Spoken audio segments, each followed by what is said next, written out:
ቤተሰብ ሩታን ብቻ ለቀቅ አድርጉልን። ሌላው ትርፍ ነኛ ምን አገባን ስለሌላ። እውነቴ ነው የምላችሁ። ሩታ ብቻ ነፃ ከወጣች ከዚህ ነገር ውስጥ ነፃ ከወጣች ሌላው ትርፍ ነው። ሁሉም ነገር እውነቱ ይወጣል። ገባችሁ? እንግዲህ የዳኒም የኤፍሬም እጅ የለባቸውም። በጣም ምለዋል። እኛ ኤርሜላ እንደጠፋች እኛ አናቅም። እንደ ቀልድ ቀልድ ስንጫወት ነበር። እቺ ልጅ እውነት ከጠፋች 5 ቀን ሙሉ እንዴት ዝም አሉ ያልን እኛ ሙድ ስንይዝ ነበር እንጂ ይሄ ነገር እውነት እንደሆነ አናቅም ነበረ። እዚህ ፍርድ ቤት ስንመጣ እውነት መሆኗን አወቃናል ብላለች ሩታ ማለት ነው። እንግዲህ በልጇ በፈጣሪ ነው ማለችው። አስባችኋል? ስለዚህ ሄርሜላ ውስጤ እንደሚነገርም ቤተሰብ ሄርሜላ እንዳልጠፋች የሆነ ቦታ እንዳለች ወይን አብርሽን አልፈልጉም ብላ ግልጽን አትናገርም። ለምን በዚህ ልክ ራሷን ደብቃ ቁጭ ምትለው? አንደኛ ነገር ይሄ ነው።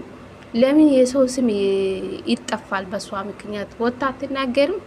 ለምን ትደበቃለች? እኔ የጠረጠርኩ ምን እንደሆነ ታውቃላችሁ? ባለፈው አብርሽን ለማስቀናት የመጣ ልጅ ስሙ እኮ ብሩኬ ነው ቤተሰብ ወይም ከብሩኬ ጋር ሆና ትሆናለች ብዬም ጠርጥሬ ያለው እንጂ ሄርሜላት አፍና እስካሁን አትቀመጡም በፍጹም ማለት ነው። የሆነ ቦታን ያለችው ወይም ባለትዳሮቹን ለማፋታት ነው የሄደችው ብዬ አስባለሁ። እንዴት ነው አንድ ልጅ ከቤተሰቦቿ ከቤተሰብ እየጠፋች ልጅ እንዴት ነው እስካሁን? እኔ እንጃ ለምንም ቤተሰብ በፍጹም ሄርሜላ ውስጤ እንዳልጠፋች የሆነ ቦታ ቁጭ ብላ ነው እንጂ በፍጹም ሄርሜላ አጠፋም የትም አትሄዱም። ስለዚህ እመኑ። ሄሩታ ጦስ ጥንቡሳ ሲይዛችሁ ገደል ግቡ ማለት ነው። ሄሩታን ስም አትጥሩ፣ ሄሩታን ስም አታጥፉ።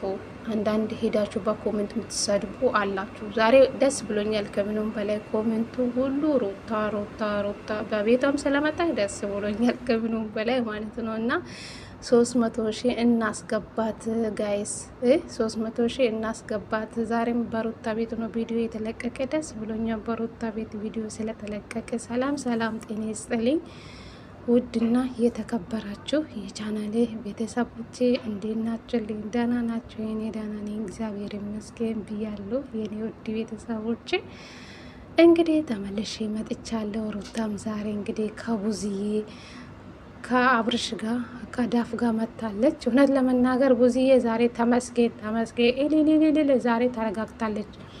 ዛሬ ተረጋግታለች። በቃ ውስጥሽ በቃ እኔ እንጃ ምን በልተሽ መጣሽ ዛሬ? ለካ ከሩታ ጋር ስትመጪ ቃራ በልተሽ ነው እንደ የምትመጪ። ዛሬ ተረጋግተሻል። ተመስገን እያልኩ ነበር። ቪዲዮ በሙሉ ሰምቻለሁ ዛሬ። እንደ ብዙ የሚጠላ ሰው የለም በእውነት። ከሩታ ላይ ከተቀየረችው በኋላ በጣም ነው የጠላዋት። ለምን እንደሆነች አላውቅም። እሺ ብዙዬ፣ ለማንኛውም ዛሬ ጨዋ ሴት ሆነሻል። ይሻለ እንደዚህ ስትሆኝ ያምርብሻል። ገባሽ?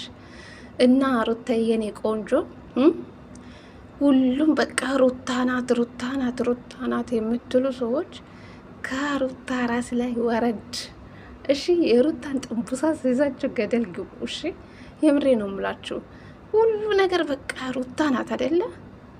አሁንም የምትወቅሱ ልጆች አላችሁ። በኮሜንት ያየው ነበርና ያው ብዙ አይደለም ኮሜንቱ ከምኑም በላይ ማለት ትንሽ ልጆች ናቸው። የሄርሜላ ቤጤ የሆኑ ልጆች ናቸው እንጂ ኮሜንት የሚኮሜንቱ ብዙም ስድብ የለም ዛሬ ማለት ነው።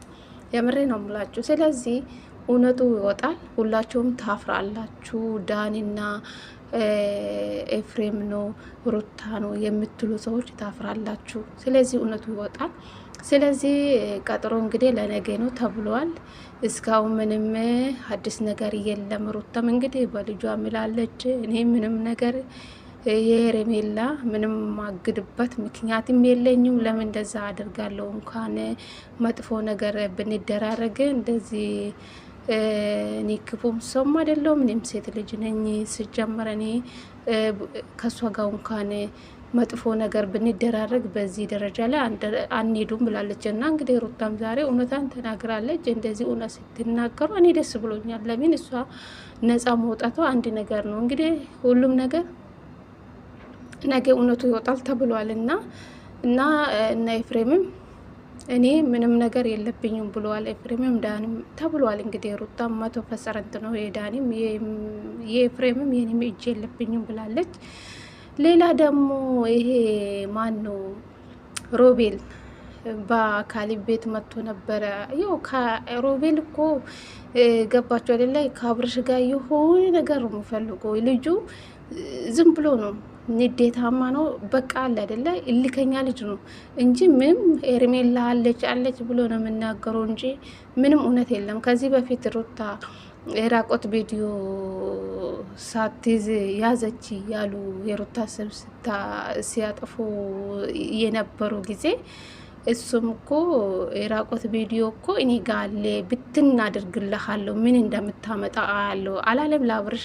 ልጁ እልከኛ ነው እንጂ ሄርሜላ የት እንዳለች አያውቅም። ተናዶ ነው በንዴት ነው ሁሉም ነገር የሚያደርገው ማለት ነው እንጂ ሮቤል ሄርሜላን ይደብቃል ብላችሁ የምትጠረጥሩ ሰዎች ጤነኛ አይደላችሁም። ልጁ በንዴት ነው እሊ ውስጥ ገብቶ ነው እንደዛ ምሎ እንጂ ሄርሜላ በፍጹም ሮቤል ጋር አትሆንም። ምን ሆናችሁ ነው? ሮቤል እኮ አሁን ነው የመጣው። ገባችሁ? መጠርጠር ካላባችሁ እንዶ ኤፍሬም ብትሉ እሺ፣ ኤፍሬም ደግሞ አላደረገም። ስለዚህ ሮቤል የት አውቆ ነው ሄርሜላ የምትኖሩ አካባቢ እንዴት ያውቃል? ስለዚህ እሱ አውቆ ነው አብርሽን ለመናደድ ነው እንጂ ሮቤል ምንም እውነት የለም። ሄርሜላ የሚያፍንበትም ምክንያት የለም። አውቆ ነው እሱ አብርሽን ንዴቱ ውስጥ ለማስገባት የሆን ነገር ለማድረግ ነው የሚፈልጉ። ገባችሁ? ሮቤል እኮ በቃ ንግግሩ በጣም ነው የሚዘገኝ። እኔም እኮ አልወዱም። እግዚአብሔር ነው የምላችሁ። ልጁ የሆነ በቃ አለ አይደለ? ቃጫ ንግግሩ ደስ ሳይሉ እንጨት የሚል ልጅ ነው እና ሮቤል አውቆ ነው ምንም ነገር እሱ ጋር የለም። አውቆ ነው ሰውን ለመናደድ ነው። እሺ እልከኛ ነው ልጁ። ለዛ ነው እንጂ ምንም እውነት የለም። ይሄ ሮቤል የምትሉ በኮሜንት ያየው ነበረ። የሩታ ወንድም ቪዲዮ ገብታ ቼክ አድርጋ የምትሉ በኮሜንት አላችሁ። ኮሜንት ያየው ነበርና እውነት ለመናገር ሮቤል ጋር ምንም የለም። አውቆ ነው አብርሽን ለመናደድ ነው። እሺ ልጁ እልከኛ ነው። ስለዚህ እኔ ሮቤል መቼም አላምኑም ቤተሰብ። እሺ በዚህ ደግሞ አትሻወዱ ለማለት ፈልጌ ነው። እና እንግዲህ ሄርሜላ እኔ ጠፋች ብዬ አላምኑም። በቃ ወደ ሌላ ወንድ ሄዳ ትሆናለች፣ ወይም ባለፈው አብርሽን ያስቀናች የትምህርት ቤት ጓደኛ ነው ካለች ልጅ ጋር ልትሆንም ትችላለች። እኛ አናቅም። በቃ እና አቤልና እና ማርታ እራሳቸው ይጠርጥሩ ማለት ነው። አብርሽ ማለት ነው ሁሉም ሰው የኔ ወዳጅ ነው ማለት ዘበት ነው። እውነት ለመናገር ሩታ ጋር ያሉ ዙራ ብቻ መጠርጠር የለብህም። በአንቴ ዙራ ላይም ያሉ ሰዎቹ መጠርጠር አለበት። ገባ? ሁሉም ሰው ያንተ ወዳጅ አይደለም። ጠላትም አሉ ወዳጅም አለ። ገባ አይደለ? በአንቴ ዙራ ላይ ያሉ ሰዎቹን ቼክ ማስደረግ አለበት። እኔ አቤል ምንም አላማረኝ። አቤል ምንም አላማረኝ።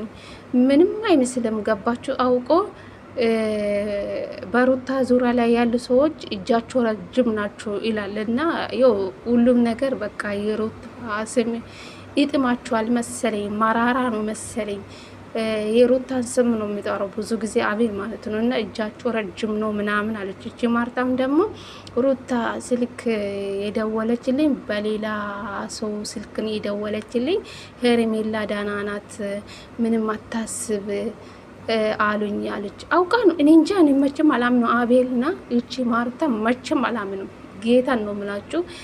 ከሱ ዙሪያ ላይ ያሉ ሰዎቹን ይጠርጥር አብርሽ ማለት ነው። እና ሄርሜላ የቱም አልሄደችም አልታፈነችም። አውቆ ነው። እኔ እንጃ አላቅም። ወይም በአብርሽ ስለሚቀኑ ይሁን ወይም በሩታ ትዳር ስለሚቀኑ ይሁን አላቅም። አቤል እዚህ ነገር ውስጥ የገባ አቤል ነው። ልጅቷን ጎትቶ ወደ አብርሽ ህይወት ያመጣ አቤል ነው። እኔ በሩታ ዙሪያ ላይ ያሉ ሰዎችን አልጠረጠሩም። እነሱ በንዴት ነው። በሩታ ዙሪያ ላይ ያሉ ሰዎች በንዴት ነው። ማን ነው ቢኒያም ባለፈው እግዚአብሔር ሩታና ኤፍሬምን ካሳሰርክ አብርሽ መቼም ሄርሜላ ያለችበት ቦታ አላሳዩም እያለ ነበረ። ሁሉም ለቀልድ ነው እንጂ ሄርሜላ ማንም አልደበቃትም፣ ማንም አላፈናትም። በቃ አቤል፣ ማርታ፣ ሚኪ ከነሱ ነገር ሁሉም ምስጢር አልወጣም። እነሱ ጋር ነው ችግር ያለ ይመስለኛል። አብርሽ ከአንተ ዙሪያ ላይ ያሉ ሰዎችን ጠርጥረው ከሩታ ዙሪያ ላይ ያሉ ውሸታሞች ናቸው። እኔ እነሱ ባታምን ጥሩ ነው። አንተን ለማናደድ ነው ብዬ አስባለሁ። አንተ ዙሪያ ላይ ያሉ ሰዎችን መጠርጠር ነው ያለብህ። ሩታ ጋር ያሉ ሰዎችን ለቀቅ አድርጋ። ሄርሜላ ሲጀምር አጠፋም ሕፃን ልጅ አይደለችም። 20 ምናምን አመት የሆነች ሴት ናት፣ ሕፃን ልጅ አይደለችም። ስለዚህ እኔ እንጃ አላማረኝ ይሄ ነገር። ስለዚህ ሩታን ተፋቷት፣ ልጇን ታሳድግ። ብዙ ስራ አለባት ሩታ። ከአሁን በኋላ ከደስታ ጋር ዘና ብለሽ በራስሽ ቪዲዮ ብትመጭልን ሁሉም ሰው ደስታ ሆነን ለመናገር ከዚህ ቡጥቡጥ ነገር ውጪ አይጠቅምሽም። ስለዚህ እናቴ ብዙ ሰው አሁን ከደስታ ጋር ተቀብሎሻል። ከደስታ ጋር ብትመጭልን የበለጠ ሞር ደስ ይላል አይመስላችሁም ቤተሰብ? ስለዚህ አብርሽ እንግዲህ እግዚአብሔር ይርዳክ። እቺ ልጅ ወደ አንተ ህይወት ያመጡበት የሆነ ምክንያት አለ፣ አላቅም። ብቻ ሄርሜላ ሆን ብላ ነው ወደ አብርሽ ህይወት የመጣችው። አብርሽ ፈልጋ አልመጣችም። ሆን ብላ የሁለቱን ትዳር ለመበጥበጥ ነው የመጣችው ብዬ አሰብኩ አንዳንዴ ማለት ነው እንጂ ሄርሜላ አልጠፋች። የሆነ ነገር አለ ብቻ። አቤል ማርታ ሚኪን ጠርጥሮ በአንተ ዙሪያ ላይ ያሉ ገባ አይደለ? እኔ ምንም አላማረኝም። ለማንኛውም ሩታ የምትሉ ሰዎች ሩታን ለቀቅ አድርጓት። በሩታ ዙሪያ ላይ ያሉ ሰዎቹ ለቀቅ አድርጉ። ስለዚህ እነሱ እንደዚህ ነገር የሚናገሩ አብርሽን ለማናደድ ነው የሚፈልጉ ገባችሁ? እንጂ ሰው ስለጠፋ የሚደሰት ሰው ይኖራል ብዬ አላምንም በእርግጥ። ስለዚህ አላቅሙሽ የምትየ ፈጣሪ ይርዳሽ። እንግዲህ የት እንደገባች ማንም አያውቅም። እሷ ራሷን ደብቃ እዚህ ጋር ሰውና ሰውን ታባላለች። የት እንዳለችው ማንም አያውቅም። ገባችሁ? ይሄ ኃጢአት ነው ጌታ